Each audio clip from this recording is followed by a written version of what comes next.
dashboard dari daily report. Isinya itu aktivitas, berita, info, social share, kegiatan, pendamping. Ya.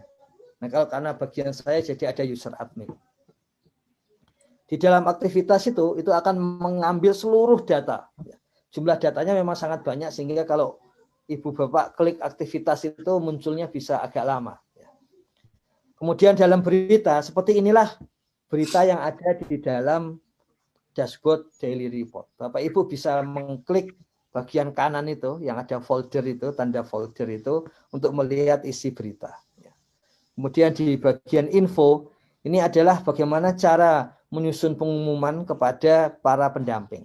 Nanti di sini ada tambahan lagi di bagian atas, pengumuman mau disampaikan kepada pendamping wilayah mana. Atau pengumuman akan disampaikan langsung kepada satu pendamping. Nanti bisa seperti itu. Jadi jangan kaget kalau nanti tiba-tiba Gus Menteri melayangkan misalnya selamat ulang tahun kepada Bapak, karena hari ini berulang tahun, itu karena memang Gus Menteri pernah memberikan instruksi supaya seluruh pendamping itu mendapatkan selamat ulang tahun langsung dari Gus Menteri. Nah, itu akan menggunakan ini. Ya. Kemudian social share di situ akan melihat bagaimana kegiatan yang harus dibagikan sebagai public relation oleh pendamping. Nah, yang menarik adalah kegiatan.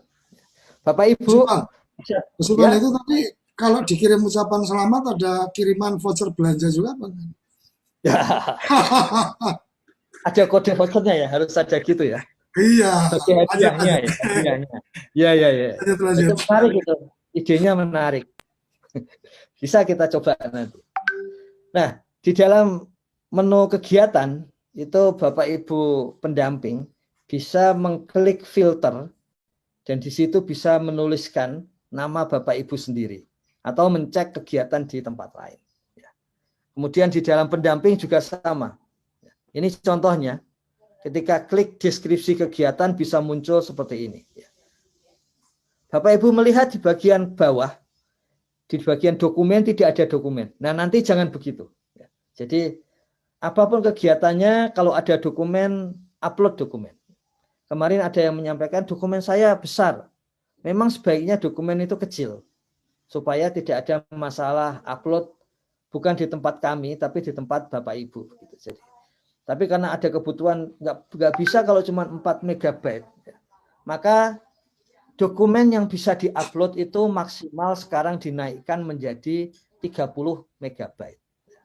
Tapi harap diingat bahwa dokumen ini memang dokumen yang penting ya, sehingga memang bisa dipakai banyak pihak. Contohnya Kementerian Desa akan menyampaikan atau mendokumentasikan seluruh dokumen Perdeskat di dalam sistem informasi desa, sehingga lebih mudah terdiseminasi kepada warga desa.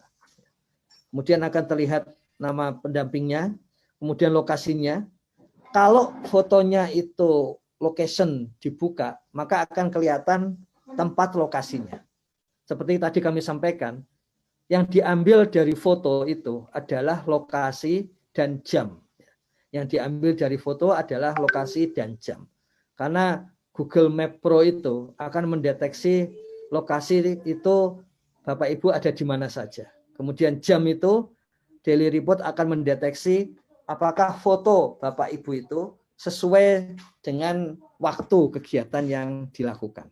Jadi cara mendeteksi apakah terjadi cheating atau penipuan di antara kita begitu, nggak bekerja tapi mengupload foto dan sebagainya itu.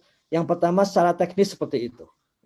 Yang kedua secara non teknis, seluruh desa termasuk pendamping itu bisa melaporkan kalau ada pendamping lain ya.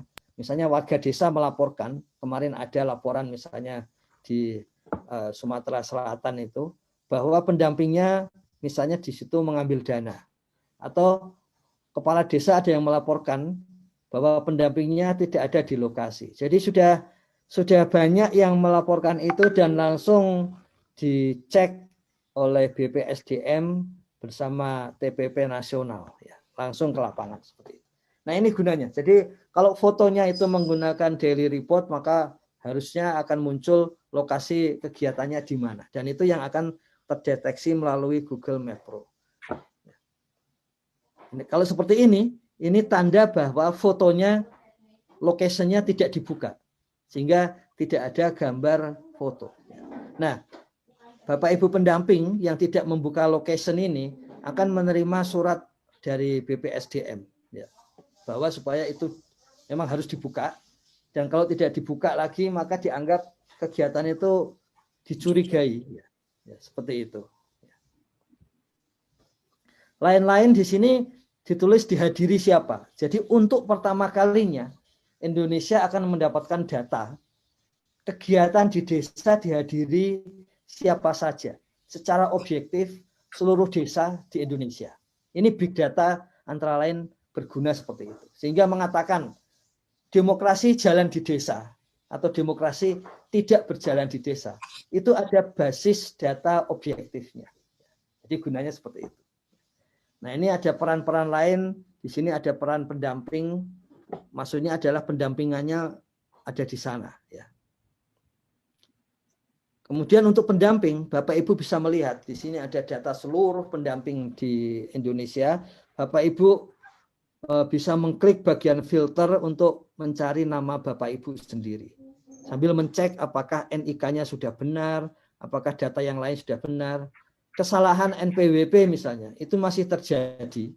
Sehingga masih ada pendamping yang selalu telat, sangat telat untuk mendapatkan honor. Karena oleh Kementerian Keuangan ketika dicek nomor NPWP-nya berbeda dengan Ditjen Pajak. Nah, kalau kita klik folder, ya, klik icon folder, maka akan kelihatan di sini nama pendampingnya. Ya, nama pendampingnya nanti dicek kalau ada kesalahan di situ, dan kemudian di sini ada skornya. Jadi setiap sudah lebih dari 140 jam dalam bulan itu, ya, maka skornya pasti 100. Ya. Tapi kalau skornya kurang dari 100, maka tidak. Apa gunanya skor? Skor di sini seperti persentase. Ya. Jadi misalnya pendamping desa mendapatkan gaji honor 1,9 juta.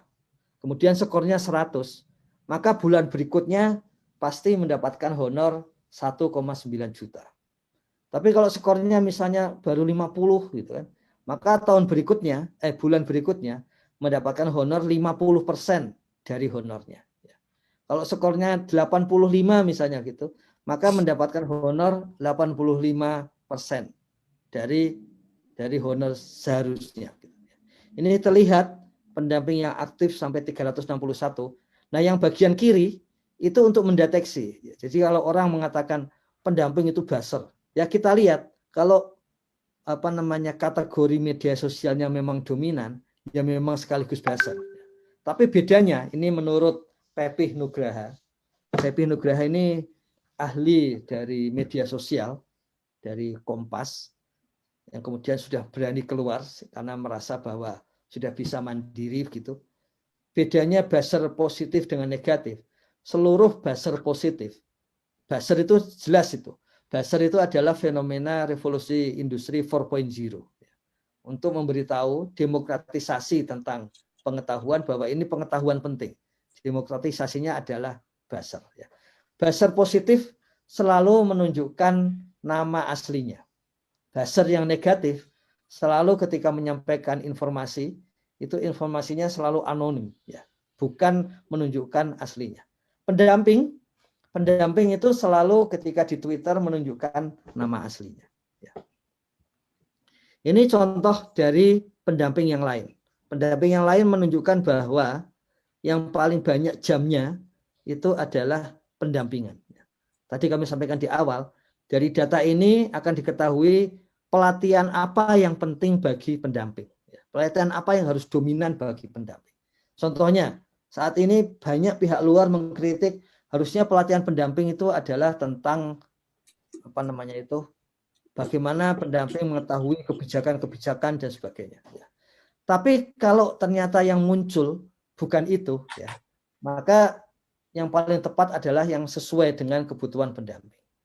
Kita lihat di sini justru pendamping ini media sosialnya 0, peningkatan kapasitas mandiri yang tadi ya, growth mindset itu indikatornya dari sana, inisiatif sudah mulai ada ya. Kemudian penugasan lain, ya ini mungkin sedikit salah paham apa yang dimaksud penugasan lain, yaitu di luar tusi, di luar yang diminta oleh SK Menteri Desa. Kalau yang ini kapasitas mandiri sudah mulai ada, inisiatif juga mulai ada. Nah, kemudian di situ akan terlihat detail pendampingan. Ini yang penting karena yang tadi kami sampaikan pada awal April itu ada beberapa perubahan dari tadinya tanpa kategori menjadi ada kategori untuk TA kabupaten, provinsi, dan pusat. Sehingga tidak muncul di HP, meskipun minggu depan ini akan muncul, tetapi di dashboard Bapak Ibu bisa mencek apakah ada di dalam server. Ini adalah melihat apakah datanya ada di dalam server.